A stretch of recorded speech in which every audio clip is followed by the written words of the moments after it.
मलकीत सिंह नाते है। आओ हर बड़ी पढ़िए तो विचार करिए। नानक कहे मैं संदेशा देवा बिना कन्नण, सुरत शब्द नाल मलाइया।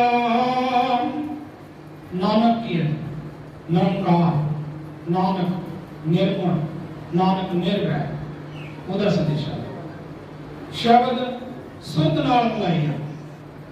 हुण एक क्वेश्चन आ गया इत्थे कि जिहड़ी सुध है साडी वो शब्द नाल किदां मिलाई, क्योंकि जे आपां इत्थे बैठ के अखां मीट के बैठीए ते सुध फिर कदी फिरदी है। किसी की सुध पिछे घर वाल पहुंची आ, किसी की पैसे वाल पहुंची आ, किसी की काम वाल पहुंची आ, किते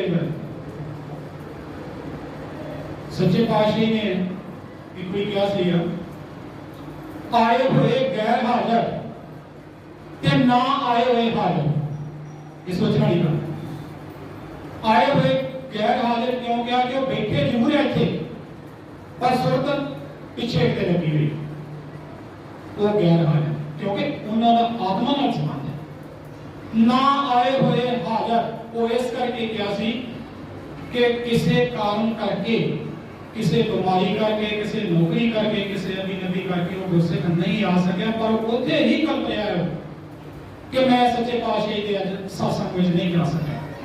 पर वो तो जानी जाने सारे इस करके उन्होंने हाजिर किया सी। और सुरत शब्द नाल मिलाउण लई की तीन स्टेप है। पहला हवानियत, दूजा इंसानियत, तीजा रूहानियत। पहला तो हवानियत, लुट खो, दुश्मनी, चुगली, निंदा ते हंकार, ये जो बारहवां है। दूजा इंसानियत, जो संसारी जीव प्राणी दुख तकलीफ भुख गरीबी विच ते ओदी मदद करनी, क्योंकि वो परमात्मा का बस और ओदा बनाया होया जीव और प्रेम प्यार दिखाना, ये सारी चीज इंसानियत। फिर उस तो बाद रूहानियत, रूहानियत जिहड़ा तीजा घर है, मैं अपनी मैं खत्म कर देना, खत्म करके परमात्मा दे के अपने आप को सरेंडर कर देना, समर्पित कर देना कि जो कुछ करना तू ही है और तेरे तो बिना मैं कुछ नहीं। फिर सुरत शब्द के नाम मिलती गोविंद कहे पुरखे काला दीन दयाला, पिछला घड़िया आवे भन्नण, कहान ते अपनी लै बनाईया। गोविंद इत्थे शब्द शब्द कह लिया, जदों अकाल पुरख मात रूप में आवेगा तो पिछलियां रीति रिवाजा सारियां नूं खत्म कर देगा पर अपनी नवी साजना साजेगा, पर वो अपना नवा नाम, नवा निशान, नवा धाम, नवा पैगाम सो गीता सच्चे पातशाही नवा नाम सो हमारे श्री विष्णु भगवान जी है जो पहला चालू नहीं सी। नवा निशान, सात रंग का निशान, सात दीप, लखन दीप, प्राज दीप, पुष्कर दीप, जम्बू दीप, श्याम दीप, शंकर दीप, कुशा दीप, ये भी पहला संसार में नहीं सी। नवा धाम हर भगतवा जिहड़ा 36/36 का काया मंदिर दे आधारित है, इसको पहला किते नहीं बना ते ना ही इहदी सदना होई जाती। नवा पैगाम जो हर बाणी के 24 ग्रंथ चारे वो नवा पैगाम दिता। हजूर शहनशाही ने सारा कुछ बदल के रख दिता और अपनी नवी साजना साजी। जे वो नवी साजना ना साजते ते पिछलियां कथा कहानियां सुनाते तो पूर्ण सत्य नहीं अपनाते। फिर वो साध संत भाई वही अपना पूजा रहे ना क्रीर चंदन पायन शीस ना कोई नवाइया। जब परमात्मा ने नवी साजना साज दी है तो ने क्रीरा चंदा की पूजा जी नहीं करवाता ने बंद कर दी और सीधा जोड़ दिया आत्मा परमात्मा के नाल कर दिता। झगड़ा मेटे जगत पखंडन पार ब्रह्म प्रविष्ट धृष्ट एक समझाइया। और झगड़ा मेटे जगत पखंडन जगत पखंड की। हजूर शहनशाही ने सानू संसारक रीतियों को बाहर किया। जिवें धर्म के नाम से गल्लां करा के संसारी जीवन में लुटिया जाना, धर्म का भै विखा के उन्होंने सोच खत्म कर देनी, ऊंच नीच जात पात का पाठ पढ़ा के मानस जाति को वंड देना, ये सारे जगत पखंड है। जात पात के आधार पर धार्मिक स्थान भी वंड देते, वही गुरुद्वारे वही मंदिर, कोई नीवी जाति है कोई उच्च जाति है, जबकि धार्मिक बुक जी धार्मिक ग्रंथ है एक ही है, उन्होंने भी जात पात नहीं मानता। ये सारे की है जगत पखंड है। हजूर साहब चाहिए सारे ने बंद कर दिते। तू मेरा मैं तेरा दस के शंदन स्वयं ढोला एक दर्शाइया। तू मेरा तू लफे कितना छोटा जा तू जेड़ा वा दे विच तीन लोग समाए हुए आ। तीनों लोगों का मालक तू है, तू ही तू है। ये परमात्मा असी की कहांगे परमात्मा साडे वास्ते सब कुछ तू ही है। तू सर्व व्यापक है, तू सृजनहार है ते मेरी आत्मा को अपने नाल जोड़ है। यही साडा वास्ता है। तेरे तो बिना होर कोई सहारा नहीं हो सकता। एक तू है ते मैं जी जीवो, क्योंकि जीरो का कोई मुल नहीं गा। जे 1 जीरो 2 जीरो 5 जीरो 10 जीरो निकालिए तो कोई मुल नहीं गा। जब तक वो एक नाल ना लग जाए उन्हीं देर तक जीवन का कोई मुल नहीं गा। जे वो एक नाल लग जाता तो अनगिनत मुल हो जाते हैं, पूरे हजारों करोड़ों के विच मुल पै जाता। जब ये सारा परमात्मा के नाल लगना, जिस दी करे ना कोई उल्लंघन ब्रह्मांड खंड पुरी लोक आकाश पताल गगन गगन गगन गगनंदर निर्गुण सरगुण सारे गावण चाई चाइया। ये जी किसी ने उल्लंघना नहीं करना। तू मेरा मैं तेरा दा शब्द जेड़ा है ब्रह्मांड खंड पुरी लोक आकाश पताल गगन गगनंदर निर्गुण सरगुण सारे नहीं। ज्योति जो स्वरूप हारा अपनी कृपा कर करे खेल सचा हार धोता मार्ग दया कमाइया। इतने अगे 31 भादों भी शहनशाह समादा खंबैन दी लिख दिया। वो विच की गया नाद कहे धरनीए सरगुण धार निर्गुण दुआ एक होवे की। एक अंधार मिलके बचे बधाइया। सरगुण की है ते निर्गुण एक। दुआ एक जो मिल जाते हैं तो फिर कोई की होती एक की होता है। सरगुण शरीर जो धारण कर लेता परमात्मा ते निर्गुण जी होता है वो एक है। उस दी मंजिल होवे चिट्टी जगत रंग न कोई वखाइया। उस दी मंजिल जी साफ सुथरी बेदाग है। वोटे दुनिया का कोई रंग नहीं होता, कोई कूद का रंग नहीं होता, क्योंकि उन्हें कलंक है, कोई कलंक उस सब का खेड़ा छड़ाए पत्थर टी पैन पूजन कोई ना जाइया।